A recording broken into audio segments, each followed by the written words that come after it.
So the boy and girl are making out, right? When they hear over the radio that this lunatic killer's escaped from an insane asylum. That's not the way it goes. The boy goes for help, and the girl stays in the car, and she hears this scratching sound. No, he's been decapitated. No, he was gutted with a hook.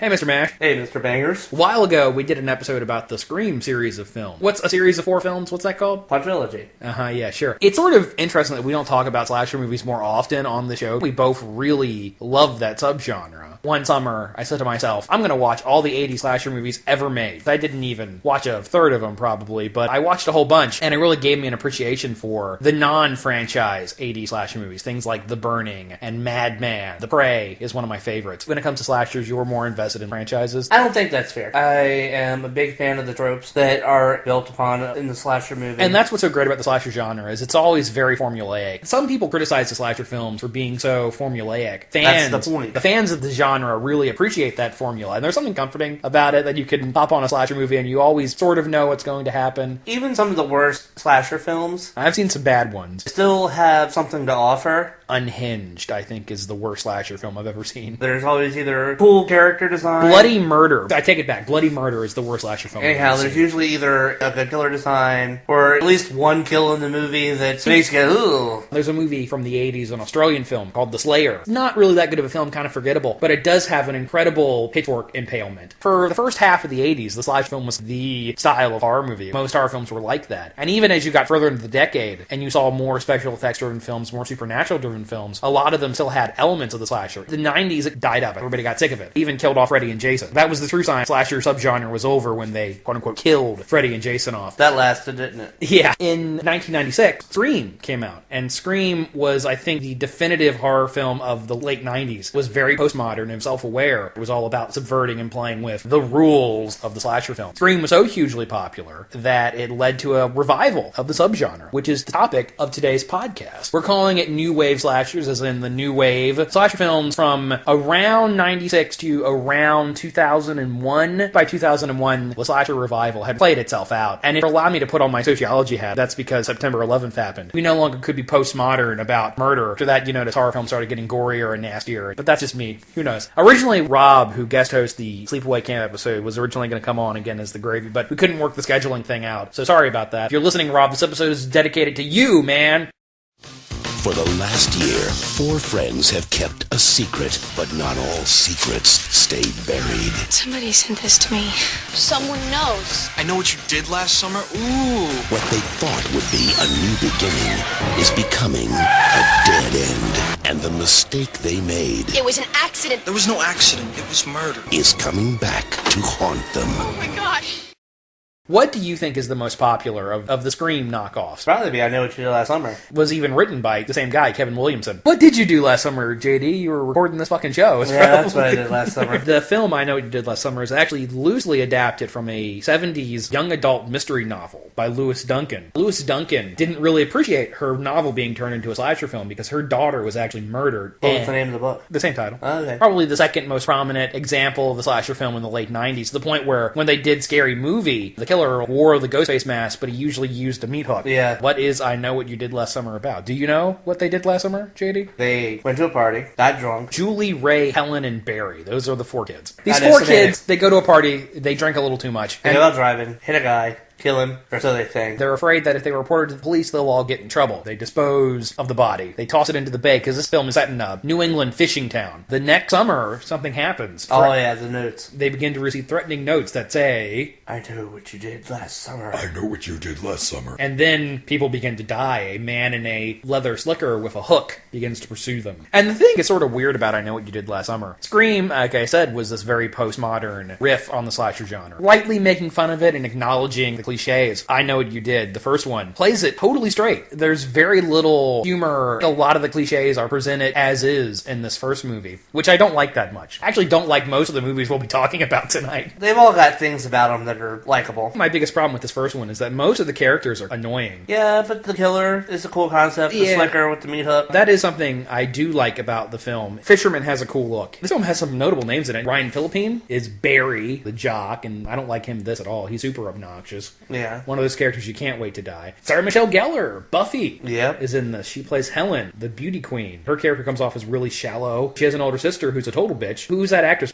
That's Bridget Wilson. It's Sonya Blade, man. Really? Yeah. That's Bridget Wilson? It's Bridget Wilson playing Sarah Michelle Gellar's older sister in this. The heroes in this movie are Jennifer Love Hewitt and Freddie Prinze Jr., and I don't think either of them are that compelling. In this movie, they cast Jennifer Love Hewitt as the final girl. Sarah Michelle Gellar is the beauty queen. It seems like those parts should have been reversed. The notoriously shapely Jennifer Love Hewitt should have played the beauty queen, and Sarah Michelle Gellar should have played the sleuthing final girl. Joss Whedon made up for it. Tries to do the mystery thing. There's a lot of sleuthing, a lot of investigation. They go and visit, is it the guy's sister? Anne Heche's character? Yeah, maybe his sister. She's another red herring. That's the worst thing about the whodunit slasher films. The obvious red herrings that you know are not the killer. And all the advertising spoiled the twist. The guy they killed at the beginning of the movie is who's pursuing them. The movie acts as if there's a mystery about that, but the audience is immediately aware that the killer is the guy that they hit with the car. I mean, duh. Right. They make the heroine investigate these leads, but she stumbles into the reveal at the end. What do you think of this movie as a slasher film? I like how the killer doesn't just kill people, toys with them, gives them the notes, does the thing with Sarah Michelle Gellar's hair, with the lipstick. Threatening haircut. This movie is way too low on the gore. I love Halloween. Go back and listen to our Halloween show. Gore is not a component for the slasher film, but for a movie that's this dumb, there should be more blood. Most of the slashing happens off screen. Somebody will get hit with the hook and you'll see a little bit of blood splatter, and that's it. I see your point, and I raise you a Friday the 13th. That first Friday the 13th movie is pretty violent. It is, but also a lot of the killing happens off screen. Sure. Those original 4 Friday the 13th movies are all more entertaining than this film. It's sort of weird to me that Williamson would mock the slasher movie cliches and Scream and then turn around and write this movie. This one plays the cliches totally straight. The authority figures that don't believe the kids. Definitely my least favorite horror movie cliche. The peekaboo bodies that pop out and give everybody a big shock. There's the jump scare ending. This one has a really dumb one. She's in the shower. She's in the shower. The killer bursts through the glass. Most egregiously, this has the slow walking killer. The fisherman doesn't break a sweat. For years, people dismissed this entire style of slasher film. Hardcore horror fans said all those movies are wimpy. And now there's been a turnabout. The whole 90s nostalgia thing has kicked in. Starting to look back on these films more fondly. But I think they should resist that temptation with this first one. Aside from Jennifer Love Hewitt heaving bosom, there's no reason to know what happened last summer, in my opinion. After what happened last summer, nobody deserves a vacation more than Julie James. And here, miles from civilization, she's finally gotten away from it all. But she can never escape her past, because there are some secret and there are some fears that will haunt her forever. He's out there. I still know what you did last summer. Get hooked again. The reason somebody still knows what they did last summer might be because of Jennifer Love huge tits and a wet shirt. Or a bikini. Brandy wasn't too bad looking herself. What happened to Brandy? What's going on with Brandy? Is she okay? The first movie made $125 million back in 1997. That's big numbers for a horror film. So there was no way a sequel wasn't happening. Do you know what the working title for I Still Know What You Did Last Summer was? What? I Know What You Did 2 Summers Ago. Which is actually the more correct title, isn't it? Last summer was what happened in the first movie. He's still threatening them over what happened 2 summers previously. So it should be I Know What You Did 2 summers ago. But instead they called it I Still Know What You Did Last Summer. Now, is he referring to the events of the first film? Is that the last summer they're referencing? Because then it might make sense. But not the still. See, the title's bad. See, it should be I Still Know What You Did 2 summers ago. Yeah, Freddie Prinze Jr. and Jennifer Love Hewitt are back, and she's still recovering from the trauma of the first film's events, and it's putting a strain on her relationship with, even though he wants to propose to her. Her and her roommate get a phone call that they won a trip to Brazil. No, they've run a trip to the Bahamas by naming the capital capital of Brazil. Oh, that's what it is. Yes, get to the Bahamas, and she brings this guy, this friend, Will. her roommate Brandy, and her boyfriend come along. Julie's boyfriend, he's invited, but he doesn't show up because he's attacked the night before. They get to this hotel on this island resort in the middle of a hurricane, and then people begin to die. Somebody still knows what they did 2 summers ago. Brasilia is the capital of Brazil. It's the most ridiculous plot reveal. Didn't really like the first one, but I kind of love the sequel. Yeah, the sequel is superior. It's so dumb. But it's still superior. It's beautifully dumb. Down to Jack Black as a pot dealer. Oh my god, yes. This one really follows the slasher movie formula even closer. Your characters are trapped in an isolated location, trapped on this little island resort because of this hurricane. It has a bunch of minor characters that just exist to pad out the body count. Kills are gorier, there's more blood in this film. Characters get hooks in their chin. Fisherman doesn't just use his hook in this one. He stabs Jack Black with some garden shears. Jeffrey Combs gets a meat cleaver to the head. There's a double impalement with a spear. Good stuff. There's no nudity, but at least the movie has the good sense to get Jennifer Love Hewitt in a bikini. What do you think of Brandy in this? I kind of like her. Yeah, she's actually better than you'd think. Like, oh, it's a pop star in this movie. This is really gimmicky. Found her to be not bad. She's actually a decent actress for this kind of movie. Yeah, she's better than Kelly Rowland was in Freddy vs. Jason. Let's just put it that way. What was the name of Brandy's TV show? Didn't she have a TV show on UPN? Moesha. Okay, right.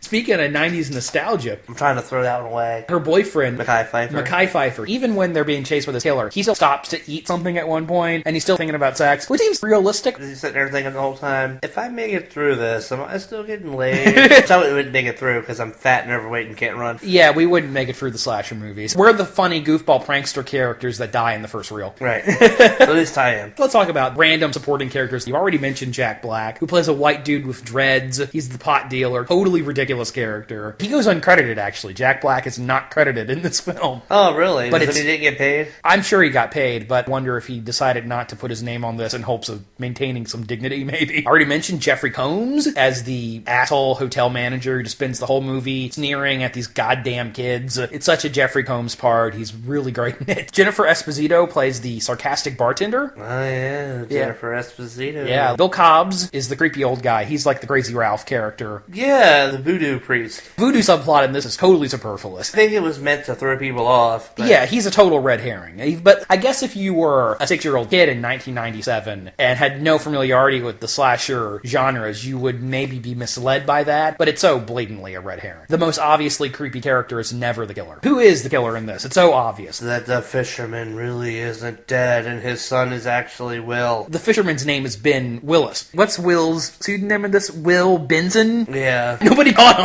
As soon as he's introduced, I said he's the killer. There is a lot of stupid hilarity in this. An example of how dumb these characters are is Hewitt gets locked in a tanning bed with a zip line, and it takes 4 people to get it open. It's like, just cut the fuck Yes! Oh god, and Freddie Prinze Jr., speaking of dumb things, Freddie Prinze Jr.'s entire subplot is so retarded. He escapes from the hospital, pawns the wedding ring, and he hijacks a boat, and he shows up just in time to rescue her from the killer. It's so beautifully dumb. What do you think of the shock ending in this one? It's especially ridiculous. Oh yeah, where she finds somebody's footprints. Does she sit on the bed? He's under the bed and he grabs her. Did the fisherman finally get his revenge? That's the thing. He jumps to the shower to get her at the end of the first movie. They fixed that. She mentioned she's still having nightmares, and Brandy says, oh, what, the shower nightmare? Oh, yeah. The ending for this one is dumb. She shoots the guy 5 or 6 times. He falls into a muddy grave in the middle of a hurricane in the Bahamas. Meanwhile, they're back in Massachusetts or Rhode Island, wherever the fuck they are, and he tracks him down and never bothers to clean off his boots. Meant to imply like a supernatural element. I don't know if they were going for that or not. Obviously, that's the direction they would go in with the next movie, but it's dumb. Like the whole movie, it's gloriously dumb. It's a stupid popcorn slasher film, junk food. It's great. I like it. For that reason. Yeah, I find this one very entertaining, and it's the only one in the series I like. They were the best of friends until something went horribly wrong. The secret dies with us. They know the legend, but they never imagined what would happen next. Someone knows their secret. I'll always know what you did last summer. I Still Know What You Did Last Summer was successful like the first one. It didn't make as much money, but it was still certainly a hit. Apparently there was a script written for a third one. Doubtful that Jennifer Love Hewitt and Freddie Prinze Jr. would have come back for a third one. This is 2000 is when that script was written. By that point, the slasher revival was on its way out. That third movie didn't get made. In 2006, I'm guessing that an option was about to expire, or somebody had some money they had to spend really, really quickly. They cooked together this direct-to-video sequel called I'll Always Know What You Did Last Summer. This is one of those things things when it was announced, people were like, that doesn't sound like a good idea. Any thoughts on I'll Always Know What You Did Last Summer? I didn't like it. It's not good. Not good at all. The setup for this one is that you've got 4 friends, they're at a carnival, and they talk about the legend of the fisherman. There's a prank, somebody dies, they don't admit to it. A year later, a guy in a slicker with a hook shows up, starts killing him. There's your plot. And this is really an in-name-only sequel. There are no ties at all. There is one tie, that of the killer, because it is the same killer. Ben Willis has now become a undead, supernatural entity who, for some reason, is pursuing these teens. Implication is that he is this ambulatory spirit that anytime revenge needs to be sought, he will appear. Somewhat inevitably, this was 2006, the titular message, I know what you did last summer, gets in as a text message. Like, that was gonna happen. Not saying it was a good thing, but regardless, it would have happened. Well, now you would have gotten an emoji. Hulk emoji. I find this movie to be really tedious. It's visually, aesthetically displeasing. There's this very jittery, heavy metal music video style editing. I hate it when movies do that. Me too. The kills are not that good. There's one okay kill, a guy gets impaled on a forklift, but there's not a whole lot to say about I'll Always Know What You Did Last Summer. Bottom of the barrel, really dire stuff. And now, wouldn't you know, they are talking about remaking that first one. Story-wise, I don't think there's a lot to go. I really don't think there's that much interest. Yeah, but 90s nostalgia where it is. In a way, it's appropriate that the third movie would make Ben Willis this undead creature, because any series that made even a little bit of money is doomed to be resurrected. Last week, we discussed folklore. Today, we get more specific. This is what we call an urban legend. Contemporary folklore passed on as a true story. They are the legends we've all heard, the stories we've all told, the tales we've all listened to. But just because it never happened doesn't mean it never will. Someone out there is taking all these urban legends and making them reality. Urban legend. That wasn't the only franchise that got created because of the popularity of Scream. Ranking a distant third would be Urban Legend. Yeah, the first one of these came out in 1998. Was apparently popular enough to spawn a sequel or two. What's the plot of Urban Legend from 1998? Killer in a parka goes around killing people by suggestion of urban legends. Yeah, it's at Pendleton University. People are dying in ways that recall urban legend. A girl is decapitated by a lurker in her backseat. A guy is hung outside of a car at Lover's Lane. Some kid's Lou falls, a journalist, he starts looking at this, and Natalie begins to notice that the killer is targeting all of her friends. Considering there have been so many slasher films made that recall or reference urban legends, it really shocks me that it took this long for somebody to build an entire movie around that. Okay. Urban Legend has a great idea. We did an episode about genuine urban legends. We've done a couple now, actually, and I'm fascinated by those, and I think this is a great idea for a movie. And unfortunately, I don't think the film really utilizes that premise in the strongest way. That's fair. This is a very typical slasher film of its period. The attractive teenage characters theorizing about what's going on. The killer at one point even calls a guy on a phone, which really brings Scream to mind. Well, yeah, I don't remember that. You don't remember the scene? No, this is the one with the dogs in the microwave. Yeah. One of the things I dislike the most about the Scream-style slasher films, that last act where the killer reveals themselves and then needs to go on a 10-minute long monologue about why they're killing people. Yeah. Kind of miss the elegance of the 80s slasher movie where they were just killing people because they were crazy. There is a lack of commitment to that central premise. There's a long sequence in the middle of the movie where Tara Reid is being chased by the killer through the college. And it's right out of any slasher, the masked killer with the axe and the girl and the skimpy thing running and screaming. What urban legend does this connect to? But underneath that parka, though, that killer was kind of hot.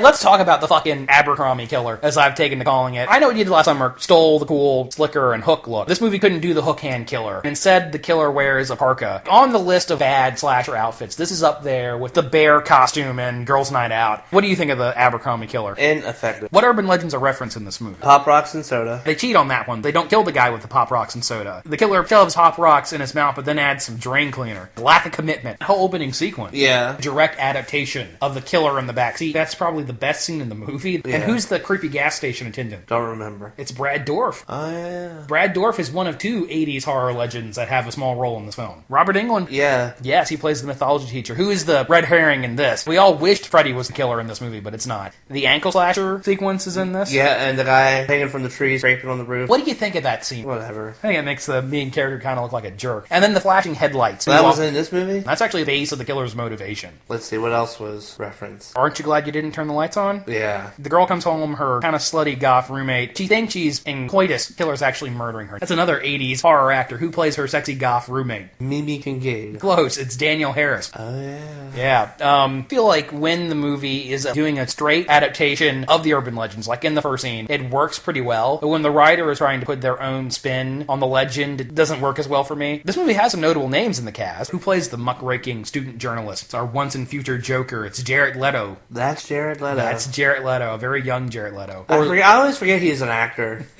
Yeah, he had that shitty emo band for a while, didn't he? I like the black security guard. I want to be Pam Grier. Oh, yeah. She's cool. Tara Reid, we've already mentioned. This was during Tara Reid's brief moment of relevance. And then Rebecca Gayheart is the actress who plays the killer. Spoiler alert for a 20-year-old movie. I love her eyes. She's got a good pair of crazy eyes. Well, that's not the only thing she's got a great pair of. I guess she's pretty attractive. Maybe it was because I was a stupid kid, but that twist did get... I didn't see Rebecca Gayheart coming. Because she wasn't with me. It seems to me that it's usually the best friend. Now I would watch that and be like, oh, it's totally obvious. Yeah. They should remake this one. I think Urban Legend has a really cool premise.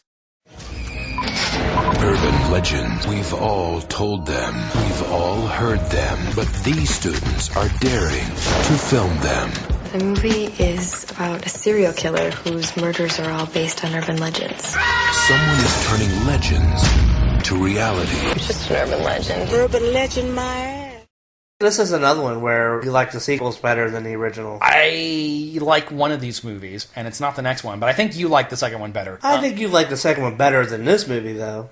At least this one has a cool-looking killer. Yeah, so they made a sequel. The title for this one was rather presumptuous. They did an Alien, where the first one's Urban Legend, the sequel's Urban Legends, and then they added a subtitle, Final Cut, reflects the setting of the film. Connection to the first movie is pretty loose. Amy is a daughter of a famous documentary filmmaker. She's at film school. She runs into the security guard from the first movie, who talks about the events of the first movie. So she says, oh, that's a great idea for a movie, and proceeds to make a student film inspired by the events of the first movie. But then the killings start again. This one has more of a problem than the first movie, where it doesn't utilize that setup. This one wanders off topic after a while. This one opens with the kidney thief. That's the opening kill scene in this movie, and that moment's pretty good, actually. Yeah. But after that, I think the movie really wanders off topic. It doesn't have enough urban legend stuff. Well, that could be the problem with any of them. Yeah, that is my problem with all of these. They do a riff on the Tunnel of Terror legend, but they half-ass it. They do a riff on the Humans Can Lick 2 legend, but they half-ass it. It's a lot of half-assing. This is not a whole-ass movie.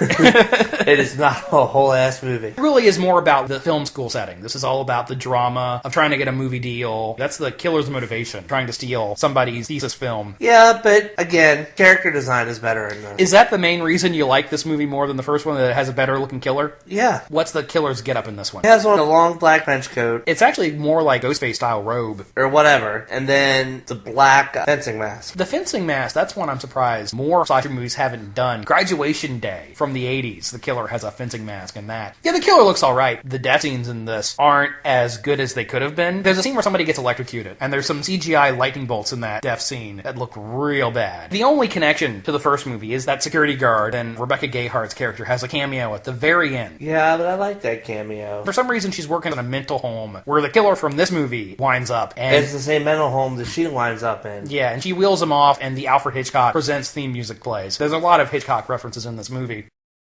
Some legends never die. Well, supposedly if you go into the bathroom and turn off the lights and chant Bloody Mary 3 times, she appears. A secret that has haunted this town for years has come back to life. Now, the danger is spreading, terror is growing, and fear is taking a whole new shape.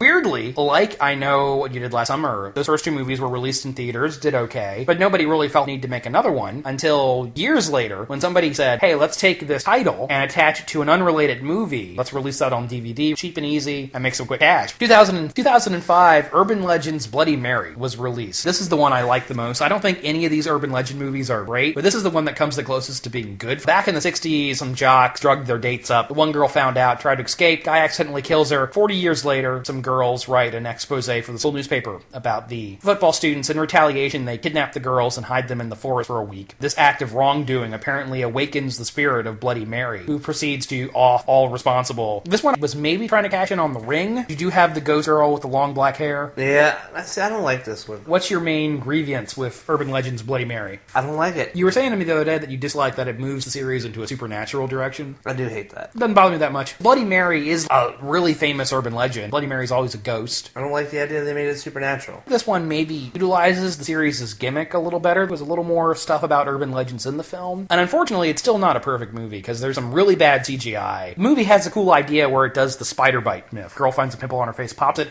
spiders come out of the pimple. And that's a cool idea for a death scene for sure. But unfortunately, there are some CGI spiders in that scene that are not so hot. Something I do like about this movie, she has a male co-star, but it's not a love interest, it's her stepbrother. That's a nice change to the dynamic that you usually see. I'm not saying this is a great movie or anything. Out of the Urban Legends trilogy, if you can even call it that, this is probably my favorite of the three. Got some interesting ideas. It has some okay sequences. Mary Lambert of Pet Sematary fame directed this. Written by Michael Dougherty, who wrote the second X-Men movie and Trick or Treat. 4 film was going to be released under the Urban Legends banner called The Ghost of Goldfield. I guess this one maybe didn't sell as well as they were hoping. That movie was released as a standalone film. Considering the movies that do get remade, it wouldn't shock me if somebody tried to remake Urban Legend at some point. I would love a crack at that. Not sure what direction I would take it in, but I would love to take a whack at that script. A good Urban Legend film just needs to be an anthology film. Another movie in this same era is Campfire Tales. Yeah, but that's different. Yeah, unfortunately, that's not a very good movie either. It was like 3 or 4 sequences that were based around urban legends. They fucked with them too much. Yeah, I would love to see a good urban legend anthology. There was a great TV show on TLC called Mostly True Stories that would tell the legend and then talk about them from a sociological standpoint, what they mean culturally. And I really liked that show.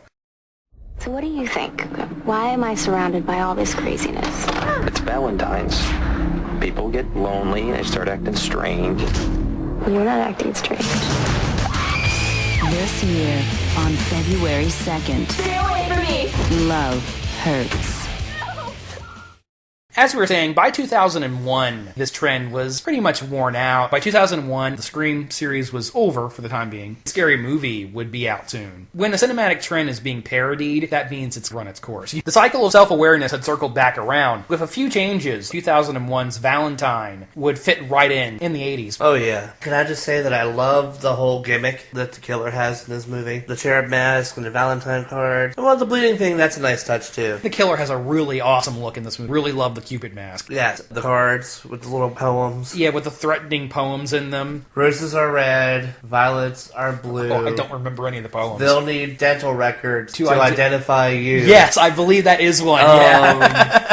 At the time, I didn't know that My Bloody Valentine existed, so I thought, oh, well, this is a novel idea. That's a holiday we haven't gotten before. I love My Bloody Valentine, but this one maybe runs with the Valentine's Day gimmick a little harder. There's even a scene where he kills somebody with arrows at a 6th grade Valentine's Day dance party. A little boy is rejected by all of the women there, and when he finally gets a girl to make out with him underneath the bleachers, he's humiliated. Should have done his underwear and start to beat the shit out of him. Yeah, Jeremy was the kid's name. 20 years have passed. All the girls have grown up, and they've forgotten about Jeremy. But he hasn't forgotten them. They receive these threatening Valentine's Day cards. None of the characters take it seriously at all. They don't think this is a cause for alarm. But they should, because then he shows up and starts killing them. There's no commentary, there's no meta elements, there's no winking. This is a straight-up slasher flick. Yeah, and I think that's why it works. Yeah, agreed. I really like this movie, and I like it more than I thought I did. But this is a fun one. Is it one that I would go out of my way to find to buy? No. But if I was taking through the $5 bin at Walmart... Absolutely, this is a $5 bin movie. You know? I might even go as high as 10. Not any higher than that. Almost borders on parody. It plays the genre so straight. The slow-moving killer, a crime happening in the past to instigate the killings in the present. Of course, it's based around a holiday. The characters in this are melodramatic. Naturally, the theme is their love lives, and that gets pretty overheated. It goes back and forth between this almost soap opera-esque tone and then this violent mayhem. And if you squint, you can even see some references to classic movies. Killer bleeding from the mask, that is ripped off wholesale from an 80s movie with Jack Palance called Alone in the Dark. There's a sequence involving an electric electric drill that reminded me of Slumber Party Massacre. I don't know if that was intentional or not. What do you think of the cast in this? Pretty solid cast. Gorgeous. Everybody's beautiful. Even the fat chick. Yeah, Marley Shelton is I guess you'd call her the final girl. And I guess Marley Shelton is kind of quirky looking, but she's fucking gorgeous. David Boreanaz, Angel, plays her ex-boyfriend who's trying to get back together with. The character's a recovering alcoholic, and he is in no way believable as that part. What about Denise Richards? What about her? Denise Richards probably at the peak of her hotness. Every character is beautiful. And the fashion, the music, the direction, very much 2001. This film is very much of a time. Didn't they have a celebrity death match between Denise Richards and Carmen Electra one time? Oh, yeah, they must have. I still think the cast is kind of likable in this. I like Marley Shelton in general. Jessica Capshaw plays the rich bitch, and she's really funny. It seemed to me like the cast was having a good time, that they were joking around with this, maybe. A little bit. Katherine Heigl. Katherine Heigl is the first kill, who wears a tank top in a morgue locker. What do you think of the kill scenes in this movie? There are some good kills in this. Yeah, this one's meaner than most other films from this era. I really like that first scene with Katherine Heigl, where they're in the morgue and he's stabbing all the dead bodies. He's stabbing all the body bags to find which one she's in. Yeah, like, he's not fucking around. It sets the whole tone for the movie. Yeah, the killer's very angry. People say slasher films are sexist, and I usually don't put much credence in that, but when you look at a movie like this, where the killer is male, and he's primarily targeting women, and the death scenes, it's not that they're super graphic, but they are angry in tone. Well, we don't know that the killer's male. I guess. Yeah, the killer's very pissed off, and I like that. It adds an aggressive tone to the film. There are some good deaths. The girl gets shot with arrows, and she falls over a railing into a dumpster. There's an impalement on some broken glass. Denise Richards gets the best death in this movie. The hot tub electric drill. Yeah. Good stuff. There's no sex and nudity in this, so it's still not a perfect slasher film. Considering the subject matter, there should have been some boning going on at some point in Valentine. I have to disagree with you here. Oh, really? Do you think that the lack of boning is a plus in this film? Well, I think it was intentional. And the reason being is... The killer's actually frustrated? They were trying to play up the whole don't judge a book by its cover thing. Denise Richards is playing the part of the slut. The slut never has sex. Interesting. Like, nobody ever has sex in the movies. The cop makes a move. Yeah, and that's true. And she tells him to fuck off. And the guy that she meets at speed dating comes to the party, and he asks her to wax his stuff. Oh, I totally forgot about the speed dating sequence. And then she ties him up, pours the hot wax on his dick, and then leaves him. Maybe you're onto something. This is a fun one. I mean, I'm not saying it's as good, but I would watch this in the same day that I watch, like, Freddy and Jason. He's not top tier, but he's... Cupid Faces in the top 50? I would say. If you want to have a Valentine's Day slasher marathon and watch My Bloody Valentine, this movie, and the remake of My Bloody Valentine, that's a pretty good triple feature. That sounds like fun. Fuck, we should do it. What else are we going to do on Valentine's Day? Exactly. It was their last day of term. When you've been there, done that, you need somewhere special to go. But it's about to become a night they'll never forget. Because someone is watching, waiting, and ready to kill. The only way to stay alive is to follow the rules. The pool. Like I said, by 2001, the slasher revival was pretty much over. Maybe there were some European producers who were looking at how successful movies were in America and said, we can do better than that, which is how a movie from 2001 called The Pool came to be. It's also Swimming Pool. Well, it's actually called The Pool in America. It's Swimming Pool everywhere else in the world. This is a German production with a multinational cast. American, Scottish, British, Czech, and Australian actors in this movie. The plot of The Pool. It's set at a prestigious European prep school. It should have been called the Deadpool. It should have been called the Deadpool. A group of friends have just graduated and they want to have a big graduation party. So they get a mutual acquaintance of theirs to break into this very large indoor water park. A killer has snuck into the building and begins to hack through everybody one by one. Now, did you like this movie? No. It's not that good. It's got some cool things in it. But the acting is horrible, the writing is atrocious, and the filmography sucks. This movie has way too many characters. There are 12 main characters in this movie. They're not in there to pad the body count. They've all got lots of their own. There's a lot of romantic drama. And truthfully, when I was watching the film, I had difficulty keeping everybody straight. You can only really tell them apart by their accents. And none of them are likable. They're entitled rich kids. Not only that, but the fucking plot twist. I called that shit from the first time I saw him. Yeah. The killer reveal. There are two actors in this movie that would become relatively famous. James McAvoy. Elza Fisher plays his girlfriend. And I was really hoping she would be the final girl. She's the only not nouveau rich trash. She's a middle class person. I will say that got me. She's contemplated breaking up with her boyfriend. She's the poor woman, so she's got to be the final girl. She's the first one that gets killed. Yep. Now we're just stuck with these annoying rich brats. I really like the opening to the movie. Where the killer's chasing her through the mansion. It was alright. But the thing about this movie that people do remember is the look of the killer. Oh yeah, the all black suit with the white skull. Most slashers are bulky, and this guy's tall and lean. in, all black suit on, the leather goth boots, has this really bitchin' skull mask. He has a machete, "Have a nice day" written on it. There's at least one really good kill in the movie. Oh yeah, where the girl's coming down the water slide. And the killer stabs the machete up into the water slide as she's coming down. Yep, and she becomes a literal split tail. Oh, no. Talk about an axe wound. Oh, God. She had to split. This movie's visually very slick. What's with the product placement in this movie? They all drink Heineken. They all drive Toyotas. A lot of this movie was funded with product placement. Unless you're a slasher completist like me, you can probably skip the pool. Not too much to recommend about it.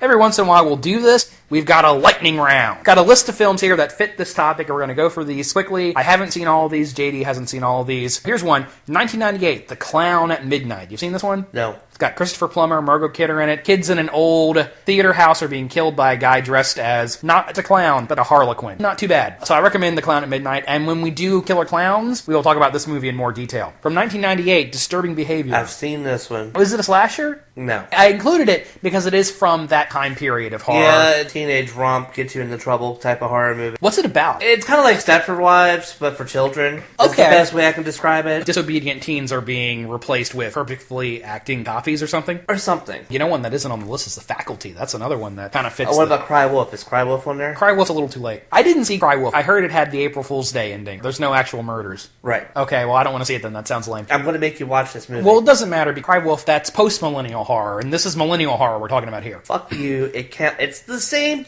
Whatever. Okay, so here's one we've also talked about before, but it's very much of this time period. 1998, Halloween H2O. There's a direct influence on Scream. Kevin Williamson did a pass on the screenplay. He did some work on that movie. Yeah. And we've already talked about it. We're a fan of Halloween H2O, even though it's very much of its time. It's got Josh Hartnett and Michelle Williams in it. One of the best Halloween sequels, I think.